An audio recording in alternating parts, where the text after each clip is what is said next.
Un saludo afectuoso en esta mañana que el Señor nos permite tener, en este día que es para su honra, para su gloria.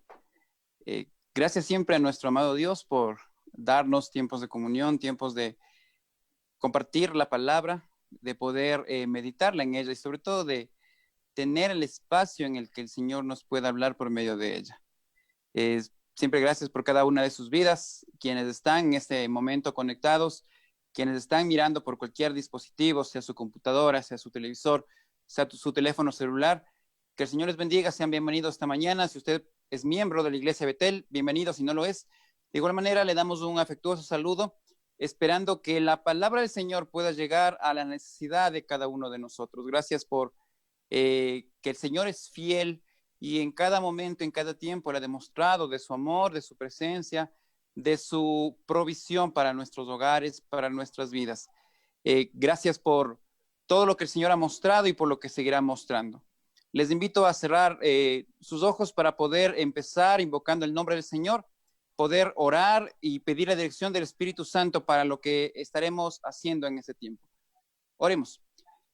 Gracias, Señor, por tu palabra. Gracias, amado Dios, porque nos has dado la libertad de poder abrirla, amado Dios. Gracias por cada persona, por cada hermano, por cada hermana que está conectada en este tiempo. Sabemos que nada es casualidad para ti, Señor, y si permitiste que alguien prenda su dispositivo y esté mirando este culto de este domingo, Señor, es porque tú tienes algo preparado para esta persona. Tú tienes preparado algo para cada uno de nosotros, Señor, y tú tienes preparado ya, Señor, la respuesta que nosotros estamos esperando, la que estamos buscando. Si estamos ansiosos, amado Dios, tú pondrás calma en nuestro corazón. Si estamos atribulados, de igual manera tú serás de esa paz en este momento duro. Pero si estamos también alegres, contentos, estamos deseosos de buscar más de ti, Señor, continúa aumentando ese deseo de presencia en cada vida de cada persona. Amado Dios, si no fuera por la obra de Cristo, lo que hoy hiciéramos no tuviera ningún valor. Pero porque Jesús entregó su vida en el Calvario, hoy te podemos decir, Señor, gracias por ese sacrificio, gracias por hacernos tus hijos, por darnos entrada en tu familia, Señor, y sobre todo porque pasaremos la eternidad contigo. Bendice este momento, Señor, y que tu Santo Espíritu sea quien nos hable. Él nos enseñará, Él nos instruirá y Él será quien ponga cada palabra y cada expresión en ese tiempo. Tu palabra será la que se hable, la que se instruya, y tú serás guiando en todo lo que se haga. En el nombre de Jesús, amén. Bienvenidos una vez más, que el Señor les bendiga, que el Señor permita que podamos entender ese plan perfecto que Él nos ha tenido para esta mañana. Eh, quiero empezar con el tema del mensaje de este día. Vamos a tratar sobre lo que es el sacerdocio de Cristo. Las familias conforme al corazón de Dios viven por medio de este sacerdocio que el Señor Jesús ejecutó en la cruz del Calvario. A veces no valoramos ese sacrificio de Jesús y lo recordamos únicamente en fechas que son de Semana Santa, Navidad, etcétera. Pero el sacrificio, el sacerdocio de Cristo va mucho más allá que cualquier tiempo, cualquier fecha. Y como ya lo pudieron mirar en sus pantallas, trataremos sobre lo que es este sacrificio del Señor Jesús, pero enfocado en lo que es la familia cristiana, la familia conforme al corazón de Dios, como llevamos el lema en nuestra iglesia, aquellas familias que tienen que vivir por un sacerdote. Este tiene que ser Jesús, el sacerdote perfecto, el sacerdote que no se ha equivocado, que no ha cometido errores, que no ha fallado. El sacrificio de Jesús es completo para nuestra vida. Pero a ver, les cuento una historia. Una hermana que ya era salva un buen tiempo le dice a su pastor, pastor, quisiera que me visite en mi casa porque ya es algún tiempo que vengo a la iglesia y no he recibido una visita de usted. Y el pastor, muy aperturoso, va a la casa de la hermana y le dice, sí, no hay ningún problema, voy a ir donde usted. Llega el pastor y cuando le dan la bienvenida, ingresa, se sienta en la sala, lo primero que se fija el pastor es que en las paredes de la casa de la hermana habían muchas imágenes, había mucho muñequito de estos de los ídolos, y le llama la atención esto al pastor y fue lo primero que le preguntó a la hermana. Le dice, hermana, hasta donde yo sé, usted ya salva varios años. ¿Por qué tiene todavía estas imágenes aquí en su casa? Y la hermana muy jovialmente le responde, le dice, es que verá, pastor, yo antes era católica y tenía muchas imágenes y tenía muchos ídolos. Me convertí, conocí a Jesús y fui salva, le acepté, está bien, soy hija de Dios, pero las imágenes que tengo aquí en mi casa son por si acaso, dijo ella. Por si acaso me falle Jesús, tengo aquí mi repuesto. Y esta historia en realidad es real, no es una fantasía, pasó con una hermana, pero el punto principal es cuál, de que a veces nosotros decimos que Jesús es nuestro Salvador, de que Jesús es el Rey de nuestra vida, de nuestra familia, pero aún tenemos, entre comillas, repuestos por si acaso el Señor nos falle. O cuando decimos, Dios no me escucha, no me responde, voy a acudir a otras circunstancias para que Él me responda o tenga respuestas por otro lado. Estaba leyendo el otro día una historia, más que historia, un periódico, una revista, y ahí hablaba de cosas similares a estas y decía que, por ejemplo, los cristianos, el 90% dicen creo en Jesús y Jesús es mi Salvador y me voy al cielo. Está muy bien. Pero de ese 90% dice el 70% que compran la lotería o que están esperando ganarse un premio similar para poder de allí tener una economía diferente en sus casas. Es decir, la confianza no ha sido tan completa en Jesús como aparentemente en un principio ellos dijeron. Hay otros casos también que estaba leyendo esa publicación que dice lo mismo. Muchos dicen confiar incondicionalmente en el Señor, pero de la mayoría de esas personas que dicen que confían en el Señor, muchos de ellos aún siguen leyendo el horóscopo o cosas que se relacionen con los astros. Entonces, ¿de qué confianza estamos hablando? Por eso les decía al principio, si nosotros hablamos de un sacerdocio de Cristo, tiene que ser una entrega total y una autoridad, sobre todo total, de Él para nuestra familia y para nuestra vida. No podemos nosotros estar esperando, como el caso de esta hermana, tener un repuesto, entre comillas, por si acaso el Señor me falla, por si acaso el Señor no me responda. Pero en realidad, si no hay respuesta del Señor, si aparentemente no hay respuesta del Señor, hay que esperar en su tiempo, hay que esperar en su soberanía, porque el Señor tiene clarísimo el panorama de nuestra vida. Entonces, en el Antiguo Testamento se desarrollaba el sacerdocio por medio de los hijos o descendientes de Aarón. Cada uno de ellos, desde Aarón, que fue el primero, toda su descendencia, empezaron a ministrar lo que era primero en el tabernáculo y luego en el templo.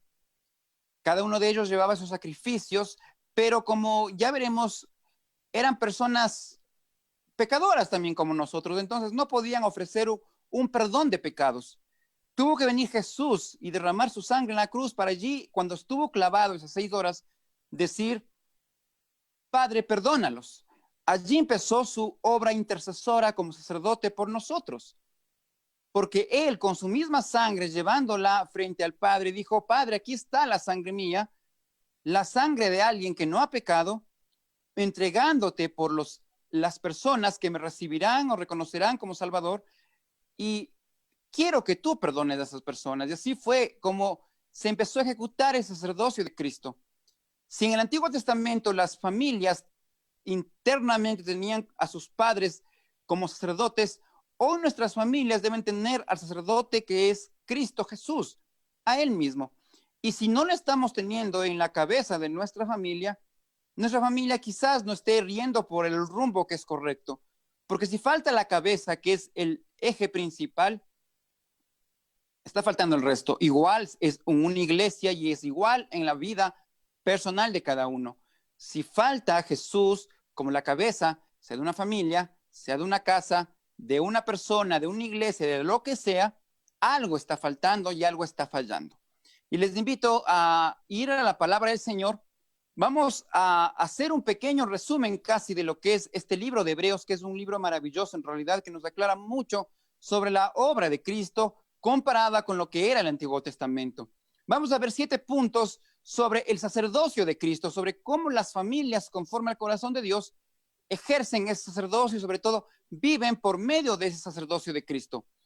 Vamos a el libro de Hebreos, al capítulo 2, vamos a empezar por el versículo 17. Hebreos capítulo 2, versículo 17. Primer punto que trataremos. El sacerdocio de Cristo es un sacerdocio humano, pero también es un sacerdocio divino a la vez. A la misma vez, Jesús se ofreció como un sacerdote humano, pero también ejecutó su sacerdocio divino para la salvación de la humanidad. Hebreos capítulo 2, versículo 17. Dice así la palabra del Señor. Por lo cual debía ser en todo semejante a sus hermanos, para venir a ser misericordioso y fiel sumo sacerdote en lo que a Dios se refiere, para expiar los pecados del pueblo. Primero, el sacerdocio de Cristo es humano, ¿por qué? Porque estamos viendo aquí en la carta a los Hebreos de que Jesús dice, fue semejante a cada uno de nosotros. Por algo Jesús nos puede entender y nos puede comprender, y Jesús en realidad puede asemejarse a nuestras caídas, a nuestros errores, a nuestras debilidades, porque Él pasó lo que sucedió con un ser humano. No digo que Él haya caído ni que Él se haya equivocado, pero Él tuvo las sensaciones de un ser humano. Cuando llegó al pozo de Jacob, Él estuvo cansado del camino, dice el apóstol Juan, y se sentó y pidió agua. Cuando murió su amigo Lázaro, Jesús, dice la palabra del Señor, lloró. No es que dijo, bueno, soy Dios, no siento nada. En su calidad humana, lloró por su amigo Lázaro. Jesús sintió la traición también de parte de sus cercanos, tanto de Pedro como de Judas. Y así podemos seguir enumerando muchos episodios en los que el Señor Jesús demostró su humanidad, porque hubiese sido inconsistente quizás de que Jesús venga a la tierra, de que Jesús viva aquí sin sentir nada de lo que siente un humano y entregue su vida en la cruz sin haber pasado lo que pasó un ser humano. Pero por eso dice aquí el texto que Él en todo es semejante a sus hermanos para venir a ¿qué? A ser misericordioso. Entonces la misericordia del Señor se ejecuta ¿cómo y cuándo? Cuando yo me entrego a Él y como el Señor comprende ese dolor que yo tengo, por obvias razones, Él es misericordioso para conmigo. Pero algo más dice el texto. Él también llegó a, dice, ser fiel sumo sacerdote en lo que a Dios se refiere para expiar los pecados del pueblo. Fue y cumplió todo lo que Dios le dijo, el Padre. ¿Para qué dice? Para expiar los pecados del pueblo. Es decir, para Él presentarse, en otras palabras, en la presencia del Padre y decirle, Padre, aquí está la obra cumplida, aquí está todo hecho, ya no hay nada más que hacer. Entonces, en primer lugar, vemos que el sacerdocio de Jesús es tanto humano como divino. Miremos el segundo punto. El sacerdocio de Cristo es un sacerdocio compasivo. Hebreos 4, del 14 al 15. Vamos a ver estos dos versículos del capítulo 4 del libro de Hebreos. Hebreos capítulo 4, versículos 14 y 15. ¿Qué nos dice aquí el escritor de esta carta sobre la compasión que ha tenido Jesús con nosotros? De Hebreos 4, 14 y 15 dice así la palabra del Señor. Por tanto, teniendo un gran sumo sacerdote que traspasó los cielos, Jesús, el Hijo de Dios, retengamos nuestra profesión. Porque no tenemos un sumo sacerdote que no pueda compadecerse de nuestras debilidades, sino uno que fue tentado en todo según nuestra semejanza, pero sin pecado. Porque el Señor es compasivo para con nosotros, porque el Señor se compadece con lo que nosotros somos. Por una razón, ya lo vimos en la cita anterior y lo confirma aquí en este versículo 15, dice, porque Él pasó lo de humano y Él se compadece de esas debilidades nuestras.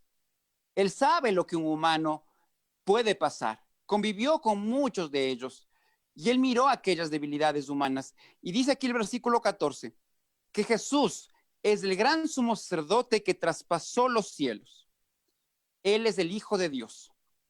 Nadie, ninguna persona, ningún sacerdote desde el principio ha hecho y ha cumplido la obra que Jesús cumplió, porque dice aquí que Él traspasó los cielos. Él llevó a la misma presencia del Padre, como le estamos hablando, ese sacrificio por la humanidad. Pero aclara algo más de este versículo 14. Entonces dice, mirando esto, dándonos cuenta de toda esa situación, retengamos, dice, nuestra profesión. ¿Qué querrá decir con esto de profesión? Que el Hijo de Dios o la persona que es salva en algún momento es una confesión de pecado. En algún momento dijo, Jesús, ven a mi vida. Eso quiere decir esto de la profesión cristiana, que si yo he confesado, tengo que defender eso con mi vida y con lo que yo hago a diario, con mi testimonio. Es decir, Señor, si ya soy 20 años cristiano, si soy 20 años evangélico, si te acepté hace tantos años, pero a ver, ¿cómo he defendido en ese tiempo aquella profesión que hoy profeso? El decir, Jesús muere en mi vida, pero no solamente con palabras bonitas, sino con una vida transformada. A veces, he visto en muchos casos, a veces son más fieles los cristianos recién convertidos que los de años atrás. Quizás hay muchos que son de 20, de 30, de 40 años convertidos y se vive con una ligereza que asusta, porque es como que se llegó a un conformismo que no, uno no quiere llevar o llegar a ver más allá las cosas, es decir, que tiene que haber un compromiso con el Señor.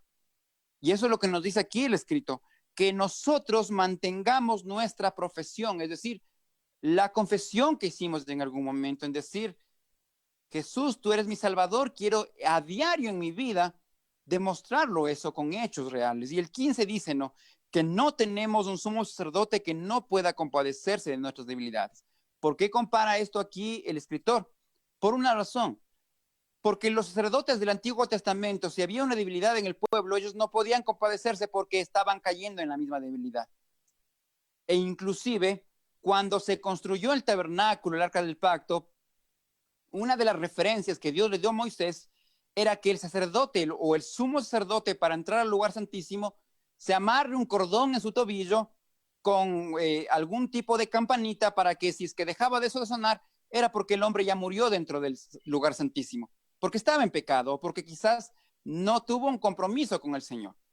Ahora, en cambio, es muy diferente. Jesús, como nuestro sumo sacerdote, Él es sin pecado, Él es sin culpa, Él es fiel y Él puede interceder por nosotros con todo el derecho de que Él entregó su misma sangre por nosotros. Tiene todo el derecho de hacerlo. Porque si Jesús, en este caso, hubiera llegado hasta el Getsemaní, hubiera doblado sus rodillas allí, como nos cuentan los evangelios, y hubiera dicho, Señor, ¿sabes qué? Padre, me parece muy duro esto, no lo voy a hacer. Jesús se daba la vuelta y se regresaba, hoy nosotros estábamos condenados y Jesús no hubiese tenido ningún derecho de poder interceder por nosotros. Pero porque el Señor Jesús dijo allí, no importa mi dolor, me importa más la salvación de la humanidad, Él fue hasta el final. Y Él allí en la cruz demostró con hechos reales ese sacerdocio que Él empezó a ejecutar en la cruz. Y dice al final del versículo 15, sino uno que fue tentado en todo según nuestra semejanza, pero sin pecado. Es lo que estamos hablando. Dice que Jesús es semejante a nosotros, por eso se puede compadecer de nosotros, por eso puede ejercer ese sacerdocio compasivo. Pero la gran diferencia dice aquí, aunque Él fue tentado, no cometió pecado y no se dio a la tentación. Y recordemos este episodio, ¿no? Cómo Jesús fue tentado. Satanás es tan osado que en cierto punto utiliza hasta la misma palabra del Señor para tentarnos. Y así lo hizo con el Señor. Le dijo, a ver, Jesús, aquí dice que si tú haces que se conviertan las piedras en pan, tienes alimento. Si tú haces esto, pero la respuesta de Jesús siempre fue, escrito está. Eso es lo que nosotros debemos responder cuando Satanás quiere atacarnos. La palabra es la que tiene la respuesta. Y aquí el versículo es demasiado claro. Dice que no tenemos un sacerdote que no pueda compadecerse. No tenemos a alguien así, sino lo contrario. Tenemos a uno que fue tentado, pero no cometió pecado. Entonces, ¿dónde es el lugar más seguro a donde podemos acudir? Si hoy nosotros todavía estamos esperanzados en comprar la lotería para ganárnosla y cambiar nuestro estilo de vida, si aún estamos todavía mirando los horóscopos o estamos todavía esperanzados de mirar lo que dirá este divino de la televisión, entonces no hemos comprendido todavía a cabalidad esa obra de Cristo y el sacerdocio que le ha ejercido en nuestra vida. Porque aquí dice muy claramente, ¿no? Que Él, aunque ha sido semejante a nosotros, no ha cometido pecado. Ya estamos viendo el sacerdocio de Cristo, que es humano y que es divino, que también es compasivo. Y en tercer lugar, el sacerdocio de Cristo es establecido por Dios mismo. No es un invento de alguien, no es que Jesús se arrogó funciones y vino a decir cosas que no le correspondían, no. Jesús, cuando estuvo en su ministerio, claramente siempre expresó lo mismo, ¿no? Vengo a hacer la voluntad del Padre. El Padre me dijo esto, o cuando Jesús oraba, ¿no? Cuando oró ante la tumba de Lázaro, dijo, yo sé que tú me escuchas siempre, porque tenía esa comunión con el Padre, porque la obra de Cristo fue cabalmente autorizada por el mismo Padre y su sacerdocio fue establecido por Dios Padre. Miremos el capítulo 5 de Hebreos, el versículo 5. Hebreos 5:5. Dice así la palabra del Señor en el capítulo 5 de Hebreos, versículo 5. Así tampoco Cristo se glorificó a sí mismo haciéndose sumo sacerdote, sino el que le dijo, tú eres mi hijo, yo te he engendrado hoy. Este versículo nos aclara muchas dudas porque dice, no es que Jesús vino a hacerse llamar a sí mismo sacerdote porque quiso, sino lo contrario. Dice claramente el versículo, porque del cielo le dijo el Padre, tú eres mi hijo, yo te he engendrado hoy. En otras palabras, te doy toda la autoridad por sobre todas las cosas. ¿Y por qué Jesús tiene esa autoridad? Porque Él en la cruz venció a Satanás, venció el pecado, venció la muerte.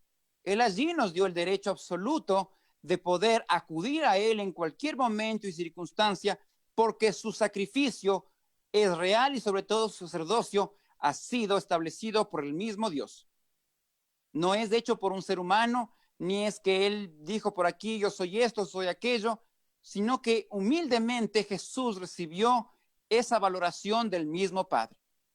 Y así nosotros podemos mirar en las 4 biografías de Jesús, en los 4 evangelios, de que el Señor jamás Él quiso sobresalir sobre otras personas. Todo lo contrario, siempre humildemente decía, no digan nada de lo que he hecho, no cuenten a nadie, sean como yo, dijo, mansos y humildes.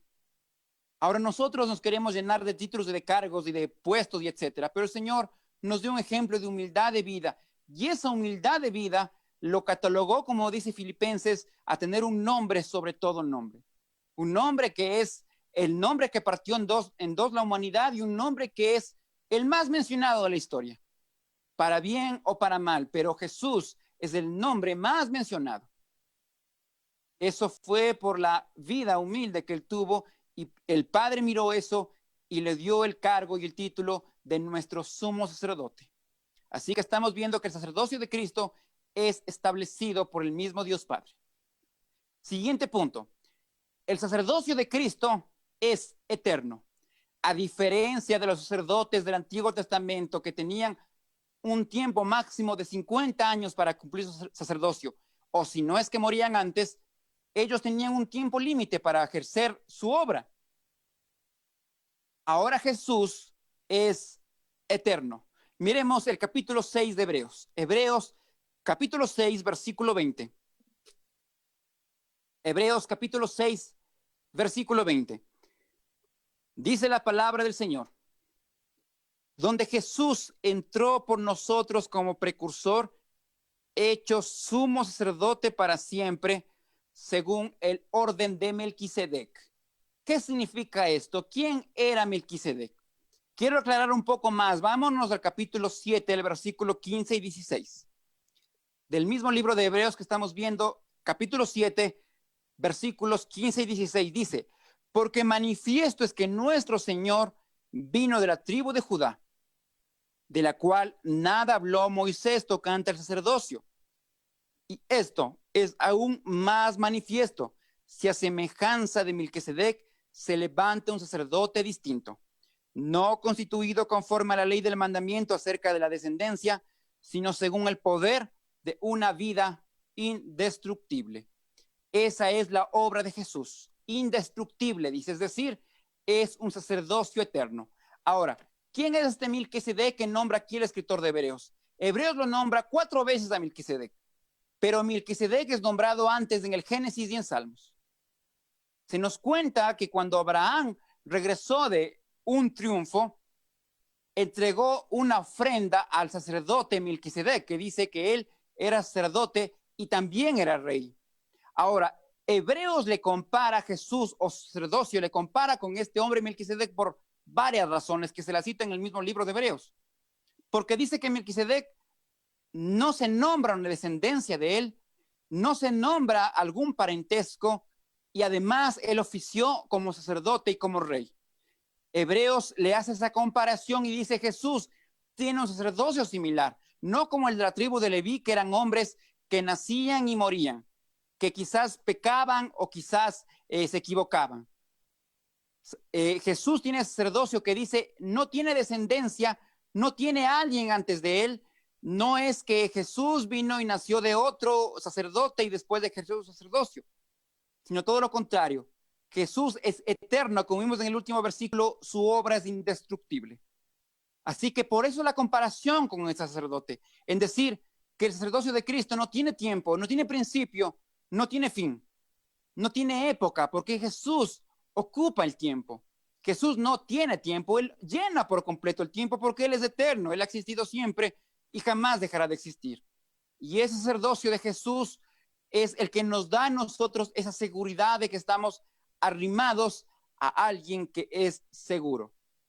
Porque si regresáramos nosotros al Antiguo Testamento, miráramos qué cosa. Que los sacerdotes, cuento por ejemplo este caso de los dos hijos de Aarón, Nadab y Abiú, los dos primeros hijos, ofrecieron fuego extraño y fueron muertos. Después vino la descendencia de Eliezer también, que en los tiempos de Josías también fue destruida esa descendencia. ¿Por qué? Porque los sacerdotes se equivocaban, porque pecaban, porque a veces manipulaban la obra de ellos, o porque a veces se dejaban llevar por la influencia de un rey. Que cuando vino el rey Acaz y él dijo: quiero traer acá a Jerusalén, al templo de Jerusalén, a los dioses de los sidonios, ¿qué dijo el sacerdote? Oh rey, haz como tú quieras. Y no le dijo nada. Es decir, los sacerdotes fracasaban y el sacerdocio levítico fracasó. Por eso tuvo que venir alguien que en realidad cumpla lo que los sacerdotes levitas no lo cumplieron. Este es Jesús, que allí en la cruz él cumplió absolutamente toda la ley, todo lo que los profetas dijeron acerca de él, y empezó, como dice Jeremías 33, un nuevo pacto, el pacto ya no de la ley, ya no de la letra, sino el pacto de la sangre del Hijo de Dios. El pacto en que nosotros somos redimidos, no por acudir a un ser humano, no por confesar los pecados a una persona que es igual o peor pecadora que yo, sino por llegar a los pies de Cristo. Un pacto que jamás nadie podrá deshacer. Un pacto que nadie en la vida podrá destruir ni compararse con este pacto, porque es un pacto del mismísimo Hijo de Dios con la humanidad, con aquellos que quieran recibirle como su Salvador. Eso es lo que nos dice aquí Hebreos en el capítulo 5, que este sacerdocio de Jesús es un sacerdocio que no tiene principio, no tiene fin, no tiene límite, y además es indestructible porque es, como vimos en el punto anterior, es la misma obra de Dios. Y sobre Dios no existe ni persona, ni ningún ser viviente, ni existente que esté sobre su autoridad. Estamos ya mirando varios puntos. Primero hablábamos sobre que el sacerdocio de Cristo es humano, pero también es divino. Vimos el segundo punto de que el sacerdocio de Cristo es compasivo para el ser humano. El tercero nos hablaba de que el sacerdocio de Cristo es establecido por Dios. Ahora vimos que es eterno. Y el siguiente punto es que el sacerdocio de Cristo es sin pecado. Miremos Hebreos capítulo 7, versículos 26 y 28. Hebreos capítulo 7, versículos 26 al 28. Aquí que nos habla sobre el sacerdocio de nuestro Señor. Hebreos 7, versículos 26 al 28 dice así la palabra del Señor. Porque tal sumo sacerdote nos convenía, santo, inocente, sin mancha, apartado de los pecadores, hecho más sublime que los cielos, que no tiene necesidad cada día como aquellos sumos sacerdotes de ofrecer primero sacrificios por sus propios pecados y luego por los del pueblo, porque esto lo hizo una vez para siempre ofreciéndose a sí mismo. Versículo 28. Porque la ley constituye sumos sacerdotes a débiles hombres, pero la palabra del juramento posterior a la ley, al Hijo hecho perfecto para siempre. Y esto dice aquí Hebreos, nos convenía a alguien así. Claro, pues, ¿cómo no nos va a convenir que venga alguien sin pecado para que entregue su vida por nosotros? Lógicamente que nos convenía, porque nos sacó del infierno y la condenación, porque nos sacó del estatus de ser personas sin valor, nos sacó del sistema de esclavitud del pecado. Obviamente que nos convenía, porque dice aquí esto, ¿no? Que nos convenía, dice aquí el versículo, que venga este sacerdote santo, dice, sin pecado, sin mancha, a diferencia de los del Antiguo Testamento que dice que ellos tenían que primero ofrecer por sus propios pecados el sacrificio. Y eso es lo que pasaba. El día de la expiación, que era el día en que se pedía por el perdón del pueblo, era una vez al año. Y ese día nos dice el libro de Levítico, capítulo 16, que allí entraba la única vez en el año el sacerdote al lugar santísimo para hacer la expiación por el pueblo. Pero a ver, ¿qué hacía él antes de entrar al lugar santísimo? Degollaba al animal suyo y ofrecía el sacrificio por él mismo, por su familia. A diferencia ahora de Jesús, que él no tiene que ofrecer sacrificio por nada de lo que él ha hecho, porque estamos viendo que él es sin pecado, dice el versículo 26, ¿no? Santo, inocente, sin mancha, apartado de los pecadores y hecho más sublime que los cielos. Esta frase es hermosísima, más sublime que los cielos. Si nosotros a veces pensamos que mirar las estrellas en una noche estrellada o mirar cuando pasa un cometa, un astro en el cielo, nos daremos cuenta que toda esa hermosura que hay en el universo no es nada comparado con lo que es la hermosura de Jesús. Absolutamente no tendrá comparación con la obra de Cristo. Nada, absolutamente nada. Y así como dice una canción de este cantante que es magnífico, Marcos Vidal, él dice, no, aunque vuelvan a construir la Capilla Sixtina, dice él, aunque vuelva a pintarse los grandes cuadros del Renacimiento, aunque vuelvan a hacerlo mejor que el principio, no tendrá comparación con esa obra de Cristo. Porque nada se compara con eso, absolutamente nada. Porque la obra de Cristo perdonó a personas que estaban condenadas. Dio valor a personas que no tenían valor. Porque así como dijo en alguna de sus escritos Agustín, el valor se nos dio a nosotros en la cruz, allí. Porque si yo quiero tener valor lejos de la cruz, estoy viviendo en engaño. No tengo ningún valor fuera de la cruz. Y allí Jesús ejerció con su santidad, su pureza, su perfección, un sacerdocio que no terminará jamás. Un sacerdocio que es sin pecado. Porque al final de cuentas, todas las personas nos podemos equivocar y todas las personas podemos pecar. Todas podemos caer. Estamos en ese ambiente porque vivimos en un cuerpo de pecado. Estamos propensos a eso.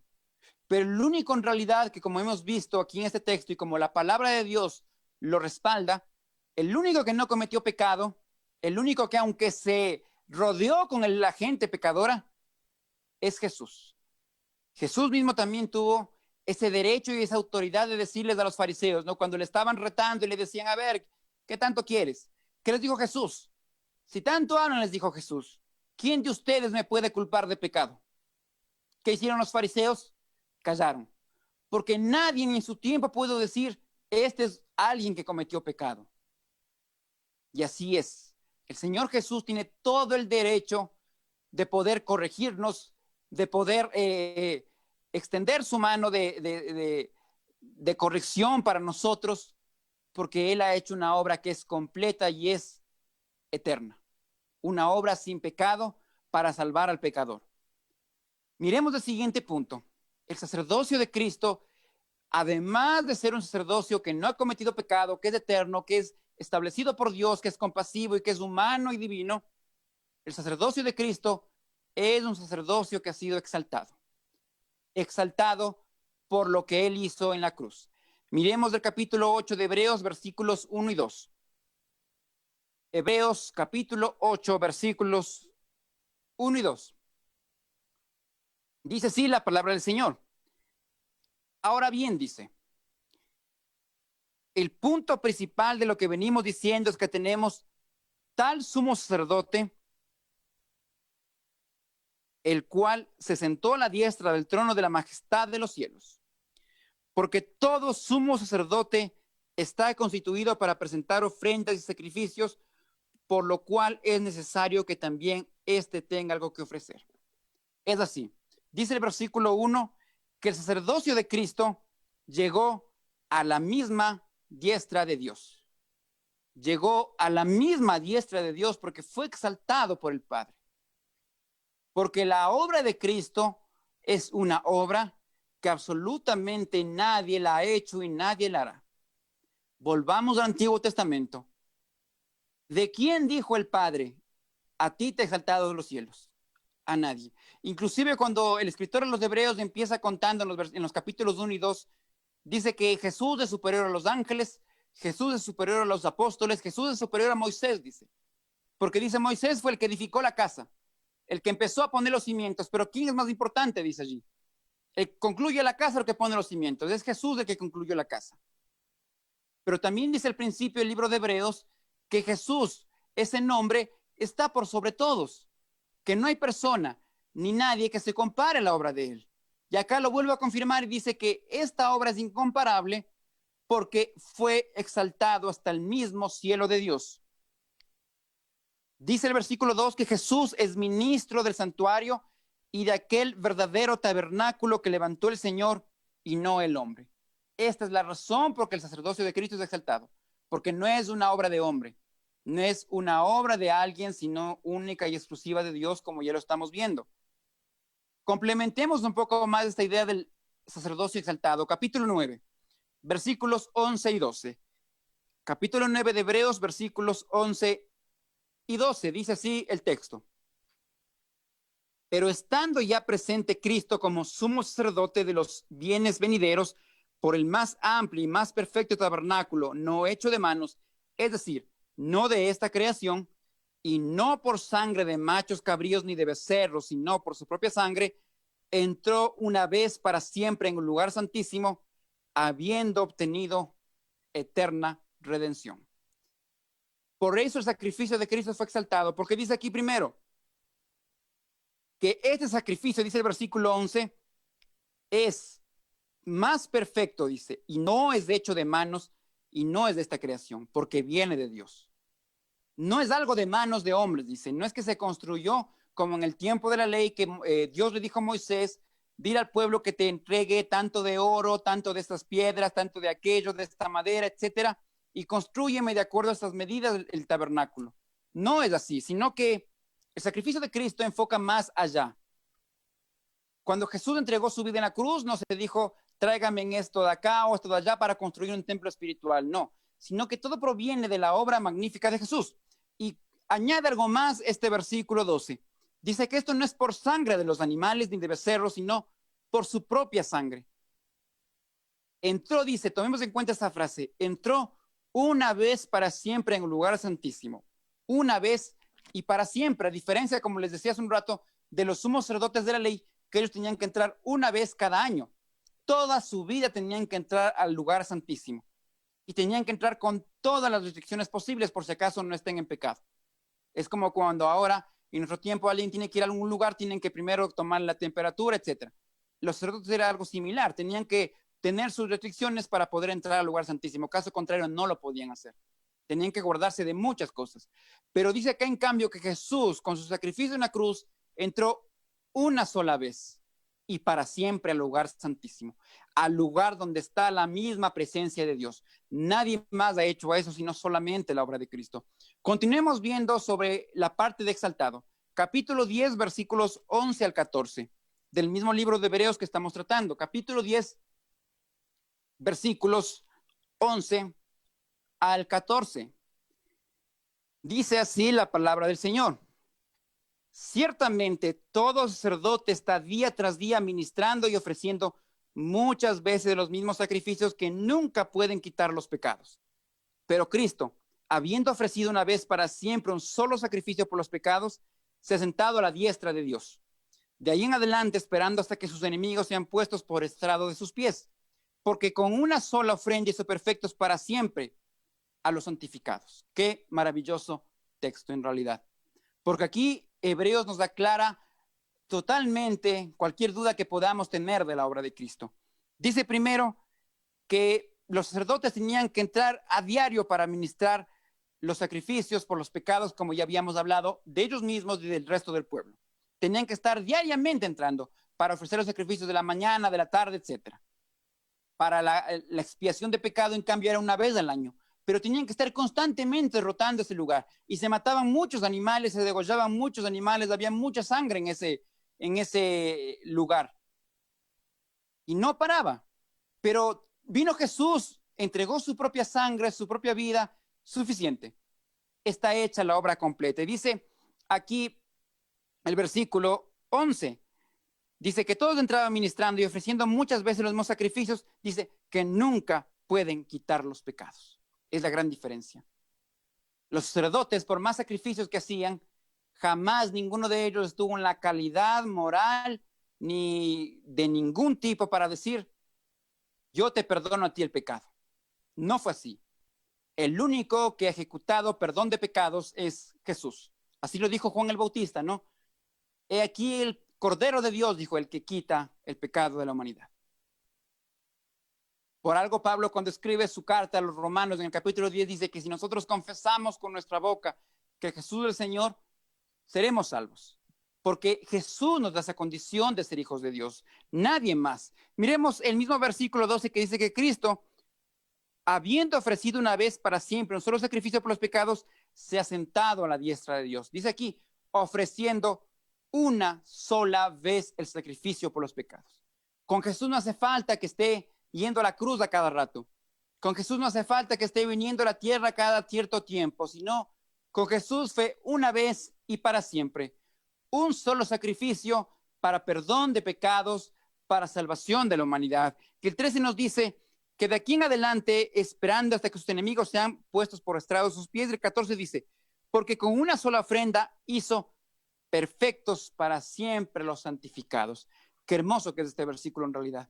Dice que con una sola ofrenda, ¿cuál fue esa ofrenda? Su misma vida. Con una sola ofrenda hizo perfectos a los santificados. ¿Qué quiere decir esto con perfectos? No habla de que sea una persona sin fallo, que no se equivoque. No, no es así. Sino a mí me hizo perfecto Jesús cuando el Padre ahora me ve, me está mirando sin pecado, porque delante de mi vida está la sangre de Cristo que me hace verme sin pecado. Esa es la perfección a la que Jesús me incluyó. Y dice también el versículo acá, para ser perfectos para siempre. No dice por un corto tiempo, por 100 años, por 1000 años, por 2000 años. Porque si habláramos de 5000 años, es un tiempo largo en realidad, pero tiene final. Si habláramos de 100,000 años, es un tiempo extensísimo, pero tiene un límite. Pero con la obra de Cristo, las cosas son para siempre. Y dice que ha hecho para siempre perfectos a los santificados, es decir, aquellas personas que quieren vivir de una diferente manera y han entendido que la vida cristiana es una vida apartada, una vida distanciada, diferenciada de lo que es la relación con el pecado.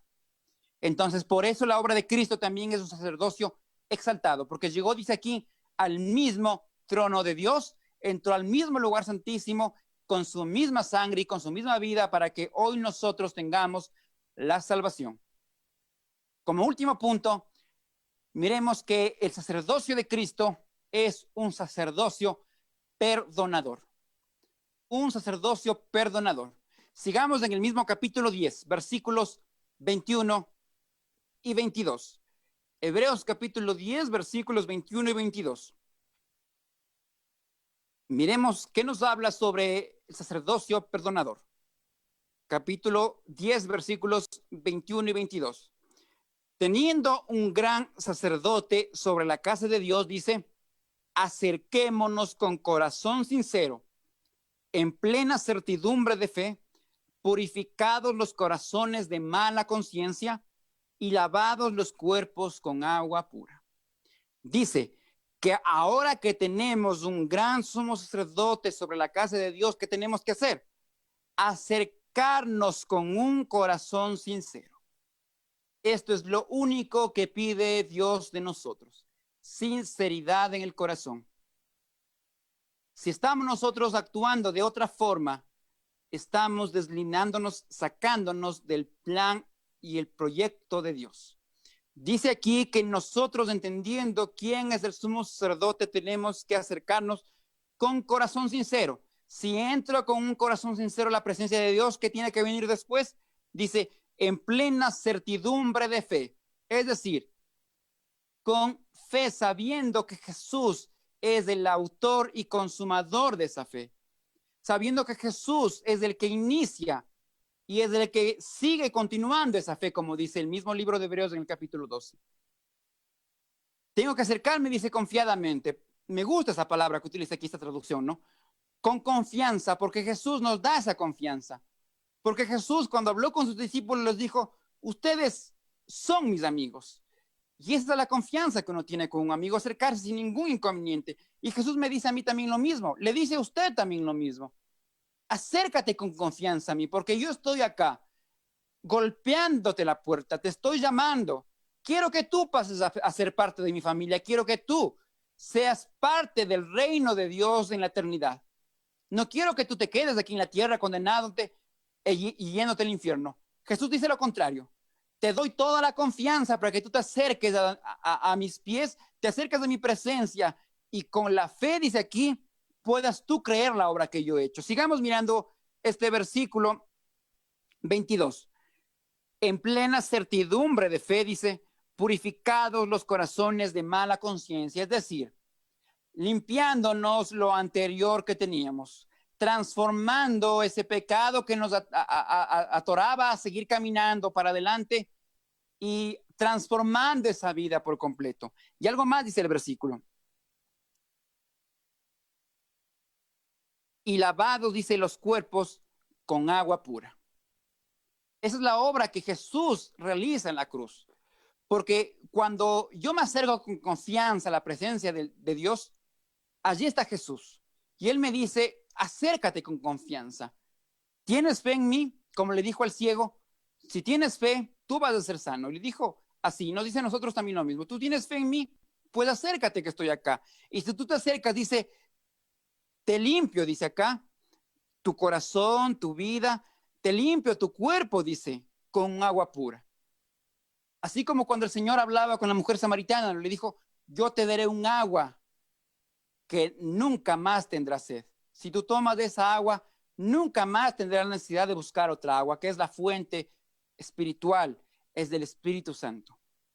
Entonces, si nosotros estamos lejos de Cristo, si no hemos valorado el sacerdocio de Jesús y más allá todavía, si aún no le hemos recibido en nuestro corazón, creo que es tiempo suficiente para decirle, Señor, quiero participar de todo lo que tú me estás diciendo.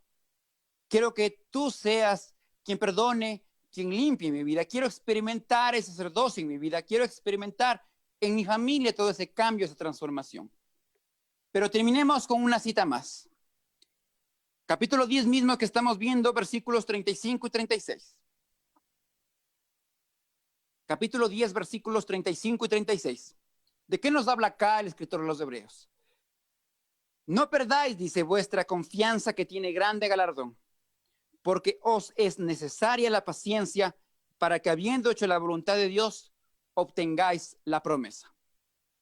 Es como que resumiendo todo lo anterior en otras palabras, nos dice aquí, a ver, si ustedes piensan que el camino de Dios es todo al apuro, toda la desesperación, que si es que yo hoy empiezo a congregarme, empiezo a ver un culto virtual, etcétera, mañana ya tengo que por poco tener una casa nueva y transformar todo en mi vida. No es así, dice aquí Hebreos. Más bien dice, no perdamos esa confianza que tiene galardón, porque la confianza, dice, tiene que ser necesaria con la paciencia que tengamos. Una paciencia que viene de Dios, dice acá, porque hacemos esa voluntad de Dios. Entonces, entendamos que el sacerdocio de Cristo es completo. Nadie de nosotros tiene que añadir algo más o tiene que quitar algo más. Si nosotros empezamos a validar ese sacerdocio, a validar la obra de Cristo en la cruz, empezamos a transformar nuestra vida. Si le representamos a Jesús tal y cual es, no como un recordatorio de una Semana Santa, de una Navidad y nada más, estamos perdiendo el tiempo. Hay que representarle a Jesús como Él es, como el Dios vivo, como el Dios eterno, que Él dijo, yo estaré con ustedes todos los días hasta el fin del mundo. Esa es la obra de Cristo en la cruz. completa, una obra que no hay que añadirle más. Y como decía al final, para vivir en esa obra de Cristo, yo tengo que vivir con paciencia. La paciencia también es un fruto del Espíritu Santo. Tengo que empezar a vivir con paciencia y tengo que empezar a entender que el proceso transformador de Dios en mi vida es poco a poco. Yo no puedo cambiar de un día para otro, ni puedo yo dejar de ser algo que era por años de un día para otro. Esa transformación va de poco a poco, pero es para adelante y es con paciencia. Así como cuando se nos pone en el libro de Isaías aquel ejemplo de las águilas, ¿no? Que tienen que sacarse todas sus plumas, tienen que quedar literalmente, como diríamos aquí en Quito, yuchos, para volver a reconstruir una nueva piel, una nueva identidad. Así tiene que ser el cristiano. Tiene que despojarse de todo, quedar literalmente desvestido de toda su vida anterior y empezar a decir, Señor, quiero revestirme con tu presencia, quiero revestirme con esa obra maravillosa tuya. Que en realidad la obra tuya no solamente sean palabras bonitas de mi parte, sino sean vidas transformadas. Una vida que además de ser transformada, influencie, lleve positivismo, lleve cambio y transformación a los demás. Así se maneja el sacerdocio de Cristo. Pidámosle al Señor a diario que nos ayude a comprender esa obra maravillosa de la cruz. Una obra que es inmensa, pero que es inentendida por la mayoría de cristianos. Dejemos de depender de otras cosas que no sea la autoridad de Cristo. Dejemos de depender de circunstancias que sean más humanas, más carnales, antes que la autoridad y decisión de Dios. Lo vimos claramente. Jesús es sacerdote porque Dios mismo le dio esa autoridad. Que nosotros en cualquier cosa que hagamos de nuestra vida sea basada única y exclusivamente en la voluntad y autoridad de Dios. Que el Señor nos bendiga, hermanos y hermanas, y continuemos, como dice el último texto, con paciencia este camino del Señor. Gracias a nuestro Dios por este tiempo y que haya podido hablarnos a cada necesidad en nuestra vida, en nuestro corazón y en nuestros hogares. Oremos. Gracias, Señor, siempre por tu fidelidad, por tu amor. No tendríamos palabras, Señor, para describir esa obra tan grande que tú hiciste en la cruz. Señor Jesús, tú hiciste algo que nadie pudo haber hecho por nosotros, de entregar tu vida misma, derramar tu sangre misma por personas que te ofendieron y que te ofendemos a diario. Señor, más allá de nuestro pecado, de nuestro indigno proceder, míranos siempre con esa bondad y ese amor que tú tienes para con nosotros. Y que en cada actividad que tengamos recordemos siempre lo que tú hiciste en la cruz, Señor. Que no sea solamente un pensamiento por un tiempo, sino sea un pensamiento constante. Saber que la cruz nos ha dado lo mejor que hoy podemos tener, que es ser tus hijos, Señor. Gracias, amado Espíritu Santo, por darnos la comprensión, la sabiduría, el discernimiento para entender tu palabra. Que cada vez que la abramos, la podamos entender de la forma correcta y la interpretemos de la forma que es entendida claramente, Señor. Sobre todo, dirigida por ti. Gracias siempre por ti, Señor, por tu presencia y bendícenos y dirígenos en todo. Ayúdanos a ser mejores personas, mejores hijos de Dios y que te busquemos constantemente. Quedamos en tu presencia, amado Dios, en el nombre de Jesús. Amén.